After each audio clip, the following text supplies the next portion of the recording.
Today, but I appreciate you all joining me on this journey of looking at our employment laws for 2023.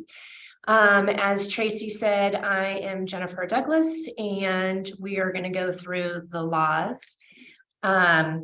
I wanted to just give a few disclaimers. I am a lawyer, so I'll just give you some disclaimers up front. This is, although questions will be taken, this session is not intended to be legal advice, and there's no attorney-client relationship between you and DPNF. The content is meant to be for informational purposes only. And humor, I don't know if it'll be any humor here today, but to the extent that any humor is used or attempted in the presentation, it's not intended to offend anyone or indicate that we take any of the topics lightly. So moving on, I just want to go through the agenda. We're going to talk about 7 new laws for 2023. I'm going to give you some reminders, 7 reminders of existing laws, because although we have the new laws we want to talk about, we're always dealing with the past laws and existing deadlines that are ever present for us and employment situations. We'll talk about 2 notable court cases that came out in 2022. And if we have time, I'll give you a brief update on COVID-19 in the workplace and then take any questions. And as Tracy said, as questions come up to you, you can always put them in the chat, and I'm happy to address them at that point. All right, 7 new laws for 2023. We're going to talk about pay transparency, the addition of designated person under CIFRA and paid sick leave. 3, we're going to talk about the bereavement leave required for all employers with 5 or more employees. 4, we're going to talk about restrictions on cannabis discrimination. 5, the prohibition of retaliation against employees in emergency situations. 6, the addition of reproductive health decision-making as a protected class under FEHA. And 7, the changes to the ALRA union voting, otherwise known as card check. So the first law we're going to talk about is pay transparency. So this amends section 12999 of the government code and sections 432.3 of the labor code. And all of that probably doesn't mean much to you, but what's most important is that you as an employer will need to provide a pay scale upon request for a position in which an employee is currently employed. This means that your current employees can ask you, hey, what is the pay range for my job? So any current employee is allowed to ask that, and you'll need to provide that information. You will also need to keep records of all job postings and wage rate history for hired employees for the duration of their employment plus 3 years. So this is consistent with the current law concerning employee personnel files. For employers with 15 or more employees, you're going to need to provide a pay scale for all of your positions in your job postings. So when you post a job on Indeed or any other location, you will need to include the pay scale for that position. It will no longer be okay to say that it's pay determined TB, on experience.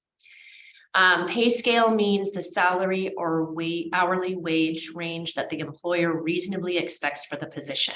There's been a lot of discussion about what that means because there's no clear guidance as far as, does it have to be a certain range? Can you say, minimum wage to $45 an hour? Can you have that broad of a range? And the guidance only is that it reasonably expects to pay for the position. So I encourage you to really put some effort into figuring out what's the realistic expectations of this position. And if it's really, you have a wide variety of rates for a particular classification of employee, sometimes what we've seen our clients do is to break that up into tiers. So, for example, vineyard worker 1, vineyard worker 2, vineyard worker 3, the different levels of experience that might have different pay ranges that you wouldn't necessarily want to include in a pay posting for an entry-level position, for example, or one of your highest level positions. You wouldn't want to necessarily say the lowest range of that job as a deterrent for people from applying. The pay transparency continued. There's a possible civil penalty of $100 to $10,000 per violation, but there's no penalty for the first offense if the employer updates all job postings for open positions to add pay scale. The other provision to this law has to do with private employers with 100 or more employees. You are also required to submit a paid data report annually to the Department of Fair Employment and Housing on the second Wednesday of every May for the preceding calendar year. And this is going to be separate from the existing federal EEO-1 requirement. The second law that we're going to talk about is AB 1041. It's designated person for California Family Rights Act and the paid sick leave. This is a significant change and something that you'll need to change your policies for internally. Beginning January 1st, 2023, employees may use their protected family and medical leave under California Family Rights Act and their California paid sick leave to care for a designated person. So as a reminder, all employers with 5 or more employees must comply with California Family Rights Act now, which provides up to 12 weeks of unprotected leave. So under California Family Rights Act definition, designated person must be an individual who is blood related to the employee or someone they have the equivalent of a family relationship with. They don't really define what the equivalent of a family relationship with is, but that is a component that's part of the definition. Under the paid sick leave definition, the designated person is a definition of family member, can be anyone designated. It's to the definition of family member is anyone designated by the employee. So, sorry, it does not need to be related by blood or the equivalent. So it's a distinction between the two. So you're going to have to keep an eye on that because under CFRA, it can't just be anyone. Under paid sick leave, it can be anyone that they have designated. Under both laws, employers can limit employees' use of the leave to one designated person per year. Under the third law, bereavement leave, beginning January 1st, 2023, employers with 5 or more employees are required to provide 5 days of unpaid protected leave for bereavement purposes upon the death of a family member. This applies to all employees who have worked for the employer for at least 30 days. It do not have to take the 5 days consecutively, but must be completed within 3 months of the family member's death. Bereavement leave is available for each qualifying death. So that means that it's not just a total of 5 days per employee for bereavement leave. It means that each time a family member passes away, the employee is qualified for 5 days of unpaid leave. Employer has the right to request documentation of the death of the family member, and employees can elect to use accrued vacation, sick time, or other paid time for the leave. The definition of family member under the statute is the same as under California Family Rights Act that we just talked about, which includes an employee's child, parent, parent-in-law, grandparent, grandchild, sibling, spouse, or domestic partner. But notably, the new law does not include a provision allowing employees to use bereavement leave for a designated person. So although if they're under the regular CFRA leave rules, they can take leave for a designated person. For the bereavement leave, unless you decide as a policy to allow it, you do not have to allow it for someone that's designated. The fourth law we're going to talk about is AB 2188. That's restrictions on cannabis discrimination. So this we have a year to implement. So starting January 1st, 2024, off-duty cannabis use will be protected class under the state's Fair Employment and Housing law. It prohibits discrimination against an employee for 1, off-duty cannabis use, and 2, a drug test that is positive for non-psychoactive cannabis, so that's CBD. So it should be noted, and you read a lot about this in the news right now when they talk about restrictions on cannabis discrimination, I don't think it's necessarily clear that you can still test for THC under this. So that's the psychoactive part of cannabis. So employers may still prohibit on-duty possession. So again, this law is not going to prohibit you from restricting people from using cannabis at work or being under the influence of cannabis at work. And you can still drug test to measure THC if you choose to. The law does not apply to employees in the building and construction trades or those applying for positions that require a federal background check or positions where state or federal controlled substance checks are required.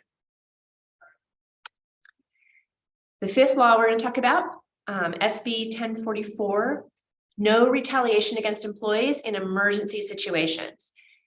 There was a lot of buildup to this law and compromises that went into effect before it was actually passed. So what the final law states is that employers are prohibited from taking or threatening to take an adverse action against any employee who refuses to report to work or leaves work due to the existence of an emergency condition.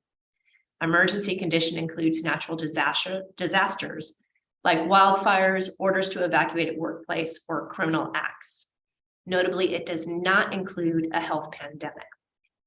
This was really put into place in response to wildfires and employees being asked to work under wildfire conditions where they may have not had access to their houses, or the perception is that it was dangerous. It also prohibits employers from preventing employees from accessing their cell phones during an emergency in order to seek assistance, assess the situation, or communicate their safety to others. The sixth law we're going to talk about, SB 523. So addition of reproductive health decision making as a protected class. So it adds and amends multiple sections of the Government Code, Health and Safety Code, Insurance Code, and Public Contract Code. It amends the Fair Employment and Housing Act to prohibit employment discrimination on the basis of an individual's reproductive health decision-making. Reproductive health decision-making includes, but is not limited to, a decision to use or access a particular drug, device, product, or medical service for reproductive health. An employer cannot require as a condition of employment, continued employment, or a benefit of employment, the disclosure of information relating to an applicant's or employee's reproductive health decision-making. The law also expands the required health plan coverage to include contraceptives starting January 1st, 2024. A health benefit plan or contract shall provide coverage for contraceptives and related services and vasectomies and related services. And the final new actual law that we're going to talk about, or that I'm going to give you information about, is AB 2183. And this is a change to the Agricultural Labor Relations Act, otherwise known as ALRA, regarding union voting.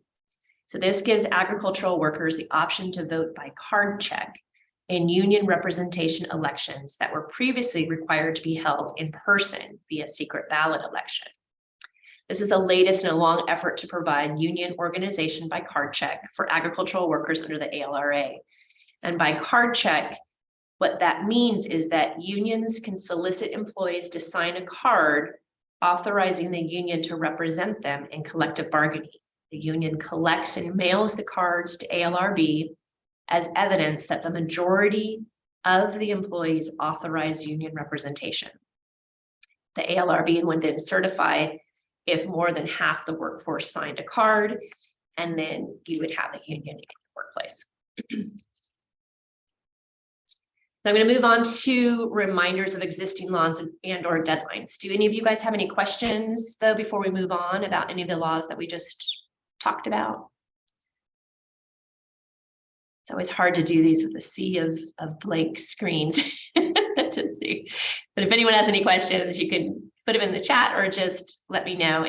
And because we're such a small group at this point, I think if you want to just ask me a question, feel free to unmute yourself and just ask as we go along. That'll make it a little more interactive for us, so I won't feel like I'm reading and talking into a void. So let's move on to our 7 reminders of existing laws.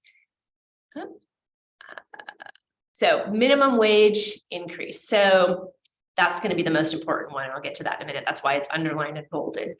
The second one is remote worker agreements and reimbursements. Third is harassment, abusive conduct training. Fourth is secure choice retirement savings program, or CalSavers. The 5th is a change in overtime for agricultural employees. The 6th is arbitration agreements, and the 7th is California Privacy Rights Act of 2020. So the first one is the so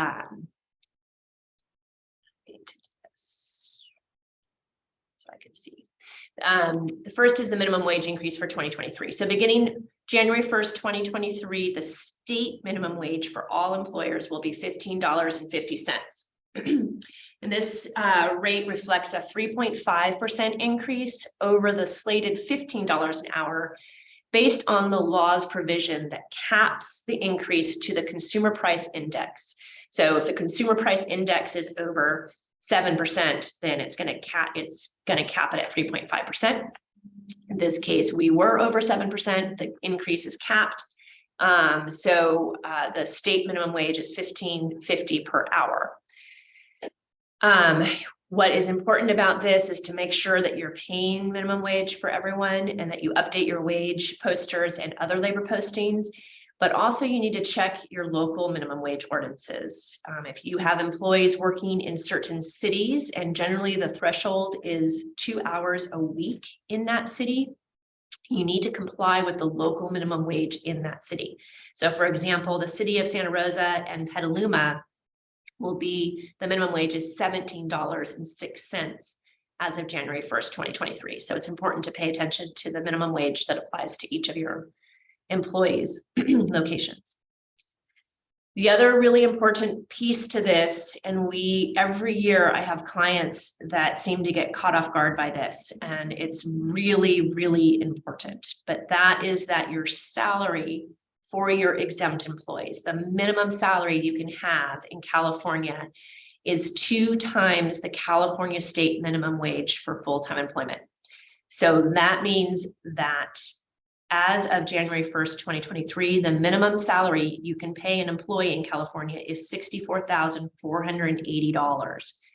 That's going to be a big jump if you've been at minimum wage and you've been a smaller employer. It's going to be about a $6,000 increase to that minimum threshold because we're jumping up to $15.50 instead of from $14 as the minimum wage as of right now for smaller employers. So it's something to take a look at, and just to note that the minimum salaries are tied to the state minimum wage rate, not the individual municipality. So although your minimum wage might be higher depending on the city that you're in, your state minimum salary is going to be, or your minimum salary is going to be tied to the state minimum wage. So again, take a look at your minimum salary thresholds, make sure you're meeting that. And if it's a problem, you can always convert people to hourly and pay them by the hour. 2, remote work policy and reimbursement. So this is a reminder about this. So obviously coming out of COVID, we had many workers that were working remote. Some of it initially may have been, a mandate from the company, and we've been slowly converting to some of it's very voluntary, right? So if you have remote workers in any capacity, encourage you to have a policy, a company policy concerning remote work. And if you have individuals, some people may even go so far as to have an individual agreement with people as far as their remote work is concerned. It depends on the situation of your company. The agreements and the policies should include protection for your proprietary and customer information, making sure that you have a way to protect that. Also, it should be an expectation that the employee will maintain their home workspace in a safe manner, because workers' compensation covers employees even while they're working at home. So you will be responsible for that home environment. So you need to make sure that you've set policies that cover that. You also need to make a requirement for hourly employees, ones that are being paid by the hour, to maintain accurate time records and to document their meal breaks. And you should also include in any of your policies concerning remote work or agreements that you as the employer have the ability to revise it or revoke it at any time. The other part that you need to keep in mind and remember on remote work is reimbursement. So in that, the key components to that is whether or not the remote work environment is a mandatory or voluntary.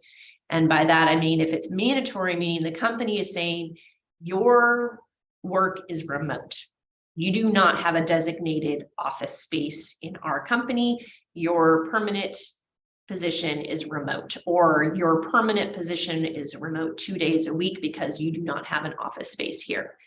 If it's based on the company saying that you're remote because you don't have a designated office, then you're responsible for all of the home office expenses, such as phone, internet, supplies, anything that would be reasonably required for them to do their job.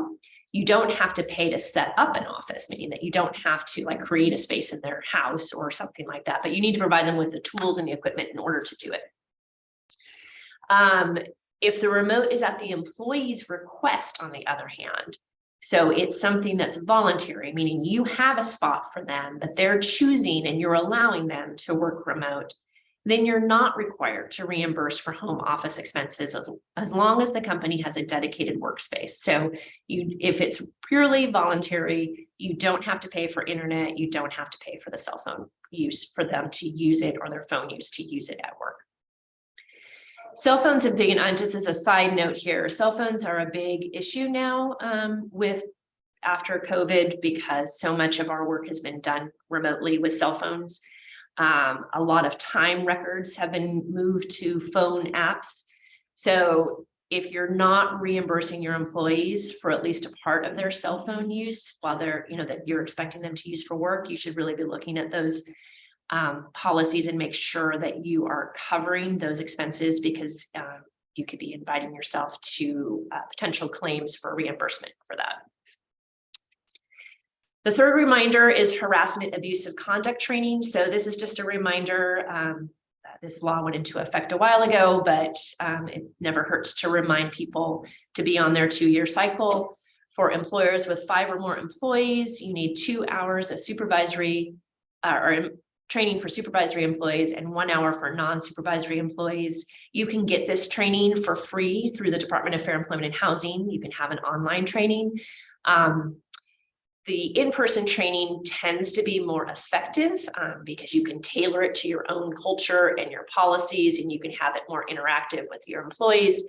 But often it's easiest to just do the online training, and it's free. So I would encourage you to check that out, particularly for your new employees. If you have new employees and a new supervisor, they must complete the training within 6 months of the hire, or in a supervisor situation where they've been newly promoted to supervisor. They need to have that supervisor training. Employees who provide evidence that they received training in prior 2 years don't need to retake the training with a new employer. And it really depends on the training. I've gotten some questions on that, where someone had, for example, they were a volunteer at their school and they had to have training for that. And was that sufficient for the employer? And I wouldn't take that as sufficient. It's a different type of training. So I would just go ahead and have them redo the training for you in that instance, unless it was an actual employment training. For the fourth reminder is for CalSavers. So this went into effect in 2016, and it's slowly been implemented depending on the types of size of your business. But employers with 5 or more employees must have private retirement plan, like a 401k, or they have to enroll in CalSavers. So CalSavers is a state-run retirement savings program. There's the website right there if you want to learn more about it if you don't know. Employers are required to put a payroll arrangement into place that requires employees to contribute a portion of their wages to a retirement savings plan unless they opt out. So starting on January 1st, employers with 1 to 4 employees can register with CalSavers, but they have until December 31st, 2025 to comply. So it's sort of a soft buildup for those ultra small employers. Number 5, change in overtime. This is just purely a reminder. Obviously, employers with 26 or more employees, the agricultural overtime is 8 hours a day, 40 hours a week. For those in with the smaller companies with 25 or fewer employees, the phase-in, we are in the middle of that phase-in process, started January 1st, 2022. For 2023, the daily work cannot exceed 9 hours without overtime, or 50 hours in a work week. 6, arbitration agreements. And this, I'm going to ask a question of you all, so hopefully you're paying attention. But how many of you have arbitration agreements for your employees? I don't know if anyone is responding. Or we don't have, there is no hand raising thing in this, is there, Tracy? I don't know. I don't see it. Well, if you don't have it, and I'll take your silence to mean that you don't have an arbitration agreement, I encourage you to talk to your legal counsel about getting arbitration agreements for your employees. The reason I say that is being an employer in California is difficult. And if you've ever had to fight a lawsuit as an employer in California, you know that it can be very disheartening because there's very few tools that you have to wage that fight. I encourage you to consider an arbitration agreement as a way to gain some control over the process. AB 51 was passed a few years ago that prohibited mandatory arbitrations in California, but that law is not enforceable. It was immediately challenged by the California Chamber of Commerce, and it's currently being reviewed. It is enjoined from being enforced. So I encourage you to think about having those arbitration agreements for your employees. And I will tell you from personal experience representing clients, it can be a very effective tool in helping to mitigate your risk and liability. 7, Privacy Rights Act. So provisions, and many of you, I'm not sure if it'll apply to you on the phone or on this webinar, but provisions of the California Privacy Rights Act, CPRA, go into effect on January 1st, 2023. And it's part of the California Consumer Privacy Act of 2018. It was amended and expanded in November 2020 by Proposition 24. So it can be, you may hear it referred to as the CCPA or the CPRA. They're effectively talking about the same thing. These are the expanded Privacy Rights Act, privacy rights of consumers. And starting in January 2023, that will apply to employees. So that's why it's important for you guys to know about it.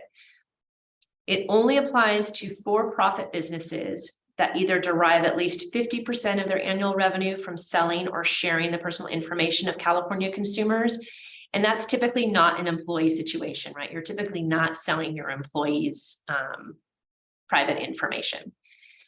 Where employers do fall under this most often is when their gross revenue is over 25 million. So if your gross revenue is over 25 million, the law is going to apply to you. The third category is if you buy or sell or share personal information of more than 100,000 California consumer households, which I'm sure no one on this phone is doing that.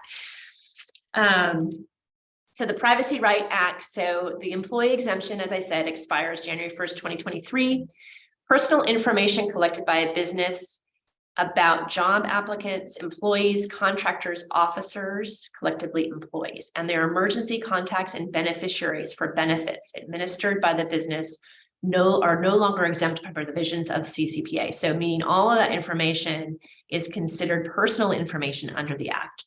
So employees will have the right to request their employer to disclose personal information collected about them, request information be deleted or corrected, direct employer not to sell or share personal information, request to limit the use of their personal information by their employer, and to know what personal information is sold or shared by their employer and to whom.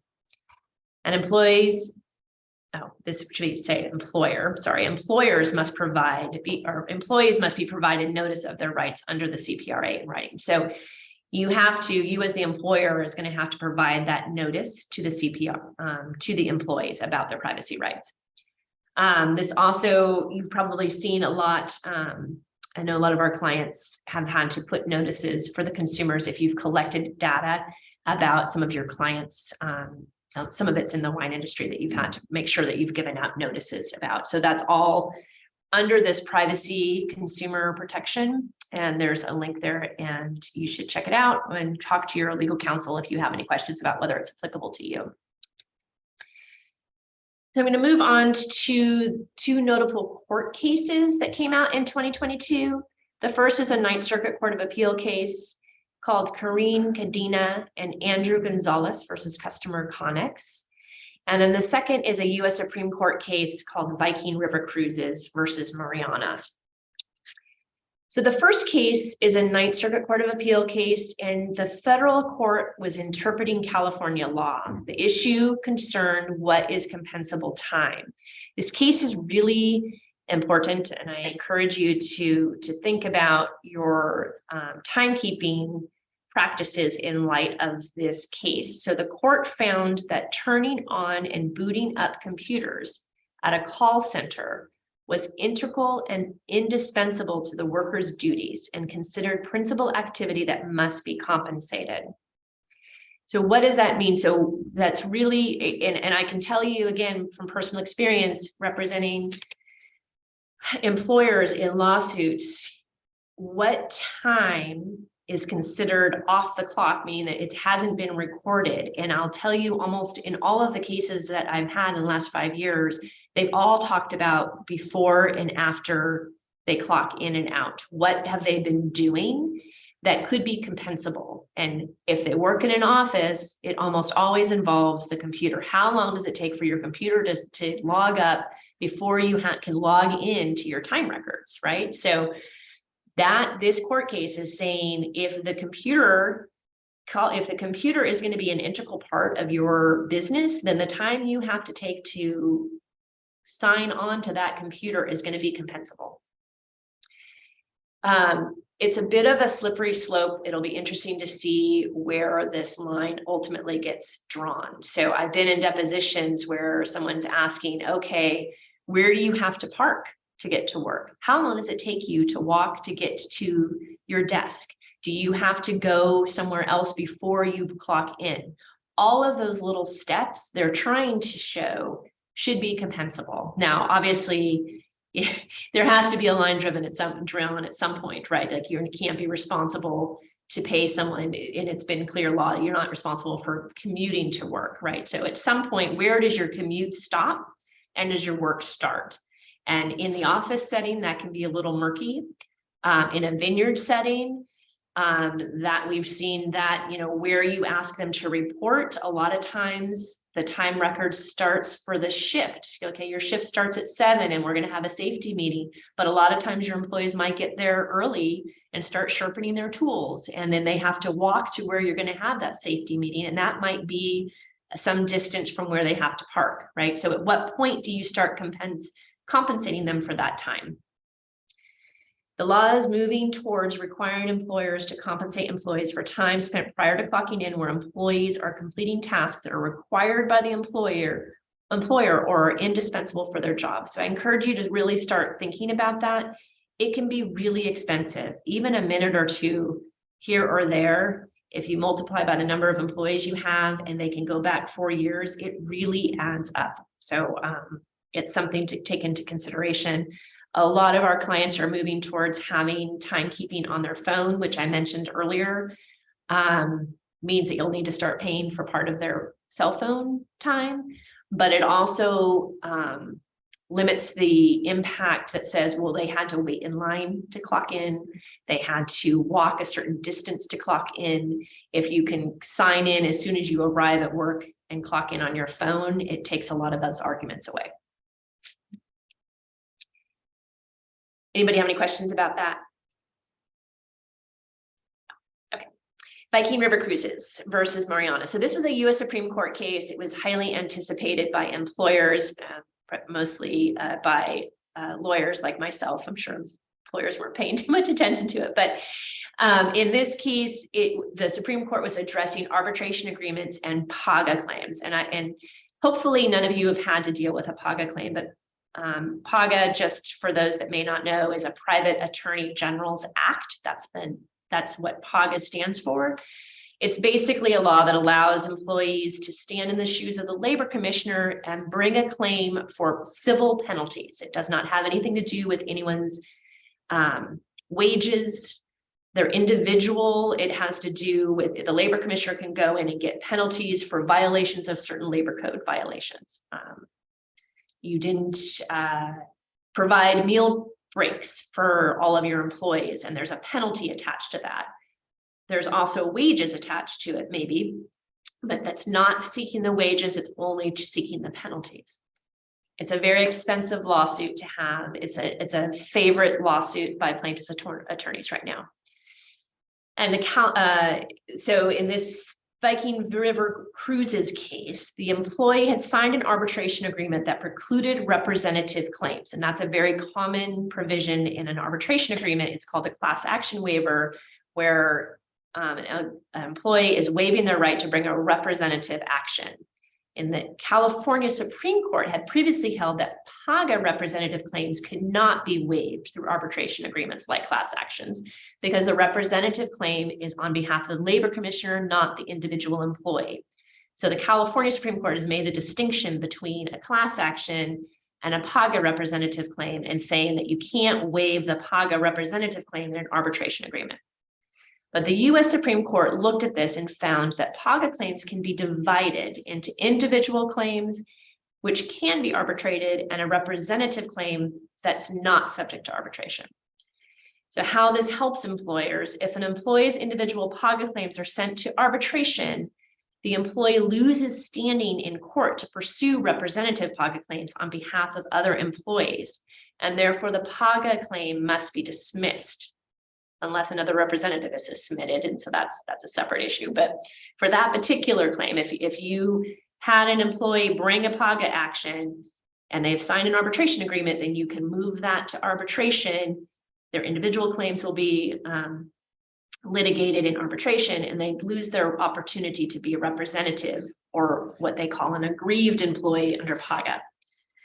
So this is circling back to what I said earlier about arbitration agreements. It's a tool that you have that can be very effective as an employer to blunt the impact of a PAGA claim.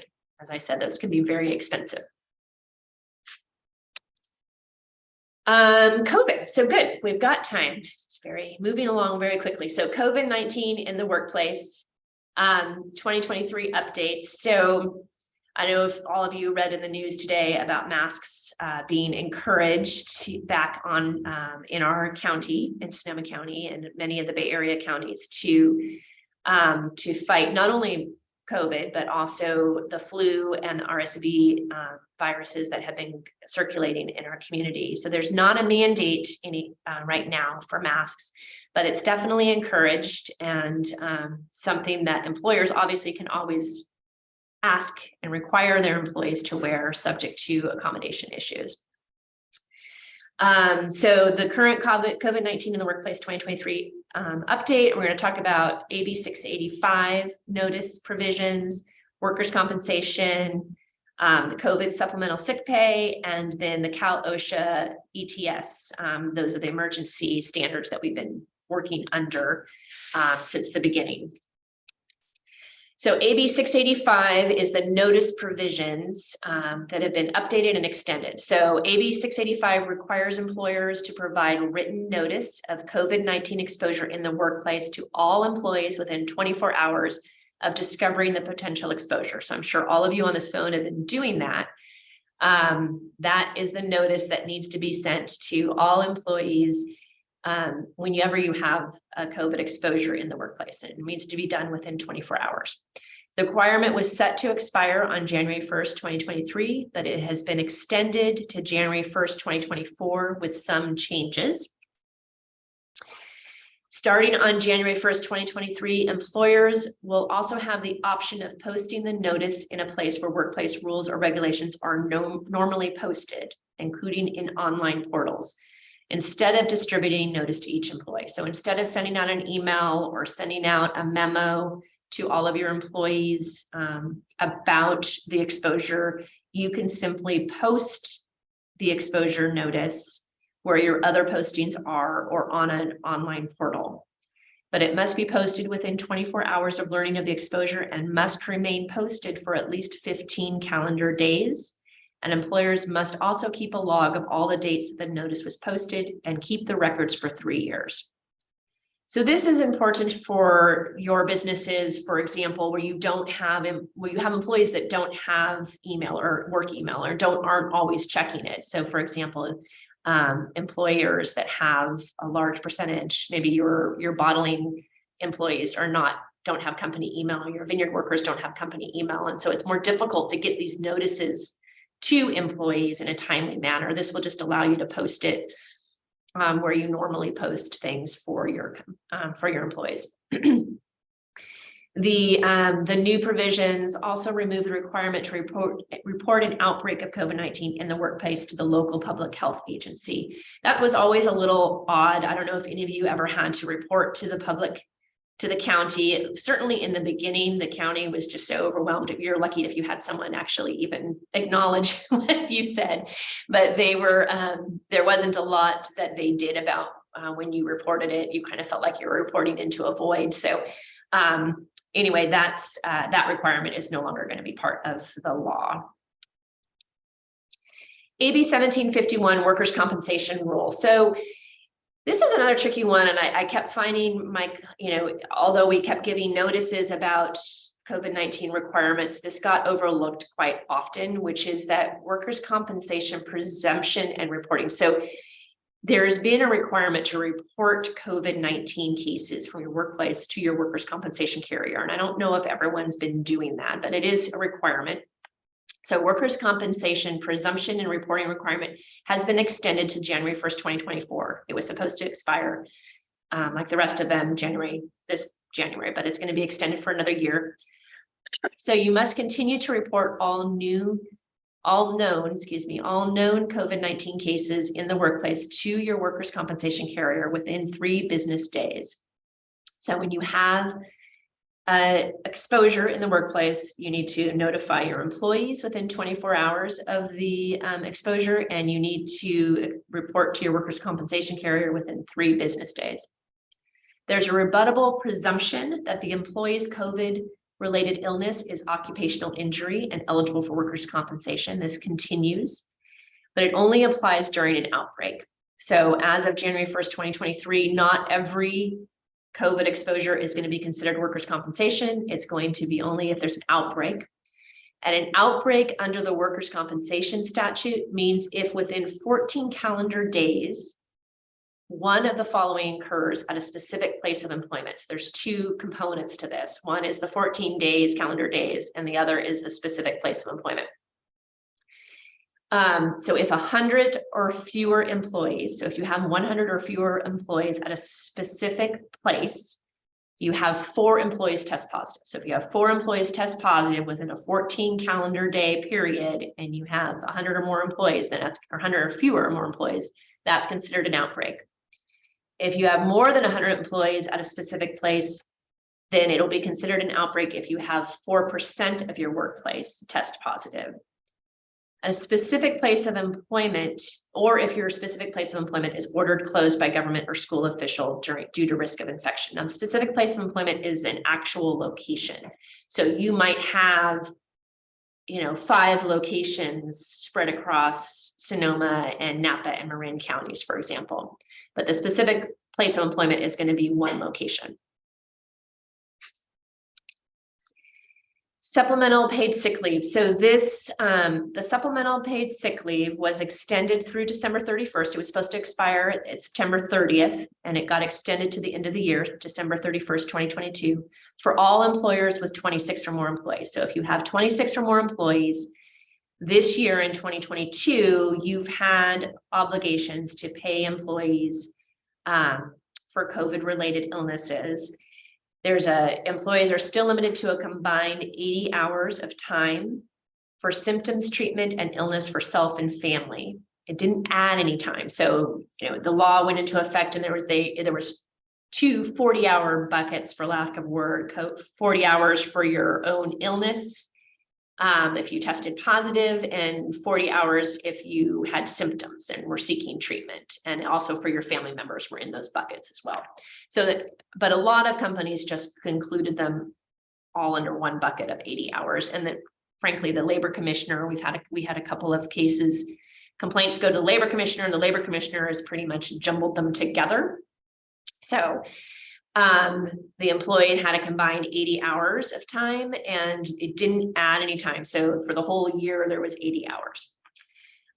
One thing to note about the supplemental paid sick leave that got confusing for employers is that the 80 hours for this supplemental is for when it's not exposure from the workplace. So if your employee is excluded from the workplace because they got COVID in the workplace, you have to pay them not from their sick leave bank, but you just have to pay them as an employer because you're excluding them. So that's part of the workers' compensation and the laws related to COVID. I see that there's a question in the chat. Is this if they got COVID from work? Are you talking about from the COVID sick leave? Is that what we were just, I don't know when the question came in. The outbreak, if they got it from work. So the outbreak, no. So the outbreak for, are you talking about for the workers' compensation? And you can just talk if you want, if you don't want to have to text or do it in the chat box. But for this, it's considered an outbreak. An outbreak is any testing positive within 14 days. So the report, it's considered a workers' compensation injury if they got it at work, but it's considered an outbreak if you got, if there's 14 positives in the workplace. So meaning that it's in the workplace, not necessarily they got it in the workplace. If that makes sense. Yeah, because especially like, let's just say this year, like November, there was people were getting sick, not just here, just everywhere. So we had quite a few, but they weren't getting it here. Yeah. So, and there's two, and it's a good distinction because it you know, like everything COVID, it was confusing because there's two different outbreak definitions, right? So there's the outbreak definition of the workers' comp, and then there was an outbreak definition under the labor code, which dealt with just any COVID cases, and that had to do with 3 cases in the workplace, right? So there was 3 cases in the workplace that was considered an outbreak. Under workers' comp, it's 4 or 4%. And I don't think they have to have contracted it at work. I don't know if that's what you're asking, if they got it from work or whether they were in the workplace with COVID. Most of the laws have been if you were in the workplace, like maybe they got it at home, but they were at work for 3 days before they realized it, right? So they brought it to work with them. That's generally considered one of the outbreak cases, but I can double check on that for you and get back to you because separating out the different outbreak rules creates a headache. So I can check on that for you and get back to you. Yeah, because I'll ask people, like, you know, if somebody was obviously at work sick, then it's like, okay, yeah, they probably got it at work. But if nobody was at work sick and they got home on the week, what was it, Thanksgiving weekend? Mm-hmm. Right. Yeah. If it's clearly not work related, you know, you have to, that's part of the reporting to your workers' comp. You know, you would still report it to workers' comp, but you would say they got it, you know, they weren't at work for 4 days, right? And they have not come back to work, or they, you know, they reported to work on Monday and they had COVID, so that they weren't, or maybe they weren't at work for, they were on vacation, right, for a week. And so they had not been at work at all. But it's pretty, it's very fact specific. And so it's hard to know for sure where someone got it unless there's this extended period of time where they weren't at work, right? Okay. Where are we?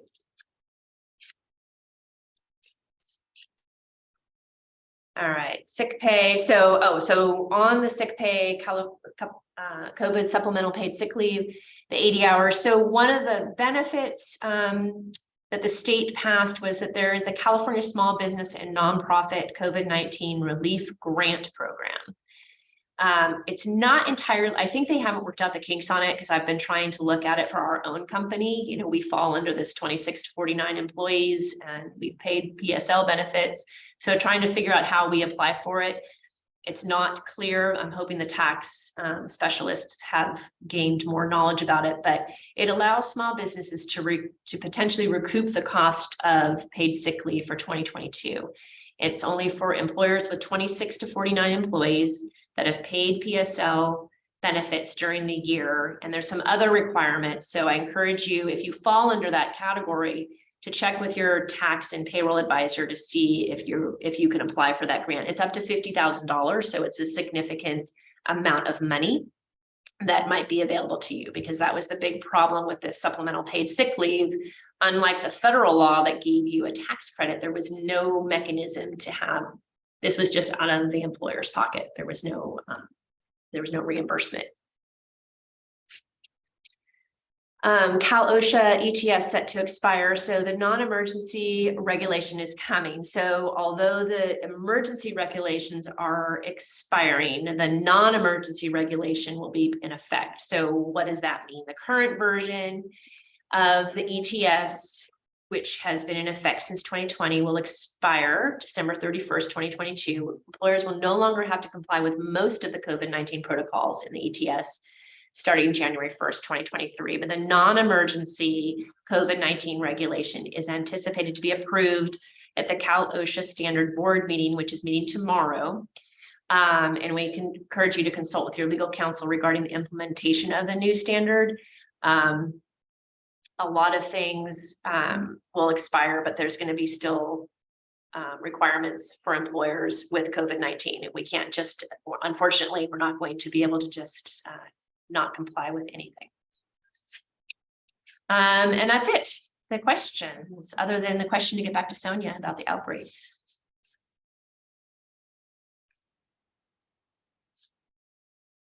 Now look at that, 10:57. Came pretty close, Tracy. I do have a question about the arbitration agreement. Sure. So do you recommend that be for all employees or key employees?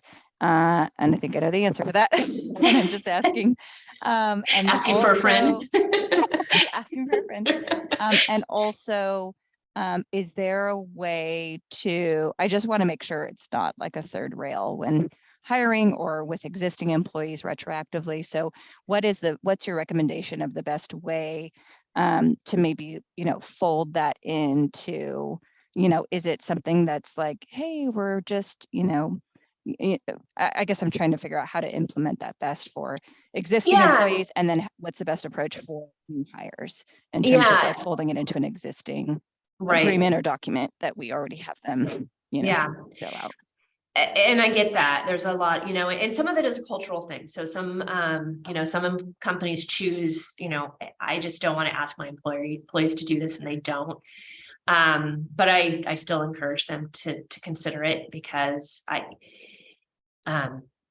everyone thinks their employees would never sue them until they do. And I can't tell you how soul crushing that can be. It's on,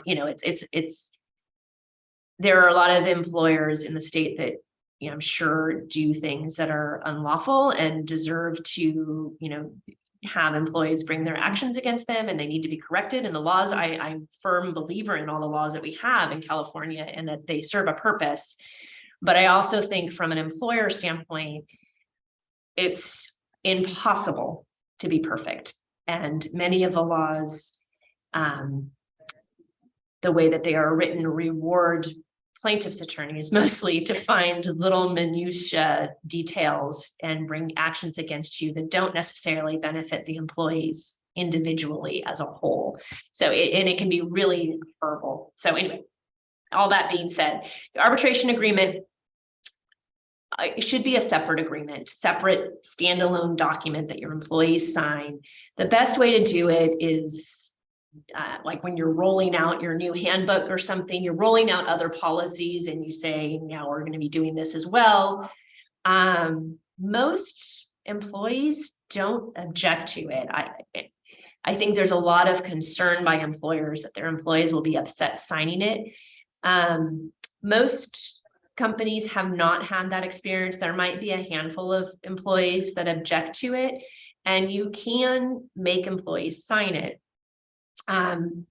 and I understand the concern about feeling like it's a little overbearing to make them sign this agreement, but it is, I just encourage you to really think about it and come up with ways in which you can implement it that are not, where it's not just, I'm going to do this arbitration agreement, but that it's encompassing with other policies that you're putting in place at the same time.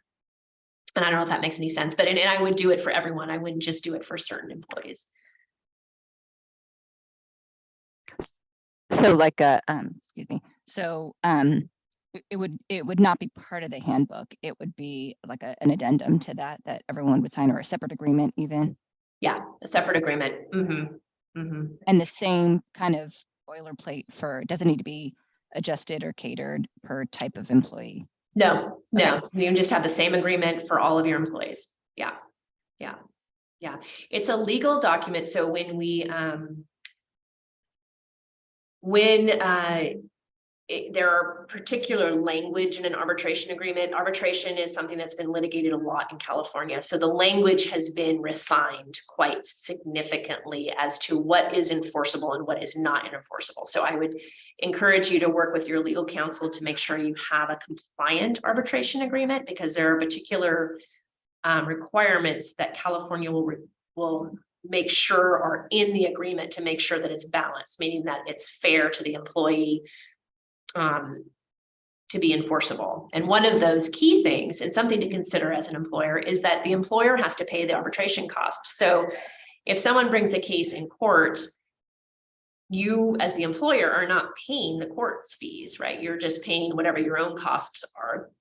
But in arbitration, California will require you to pay the arbitrator. So it can be a more expensive route in some respects, but in the large picture, it's beneficial from a litigation standpoint. So I encourage you to talk to your legal counsel about it, because there are pros and cons to it. But in my opinion, and what I've seen in litigation, the pros outweigh the cons.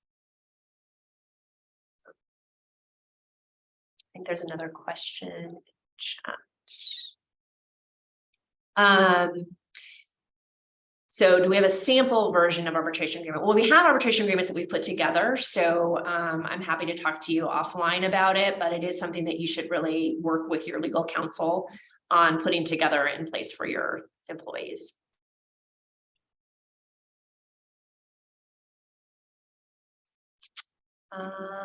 Any other questions?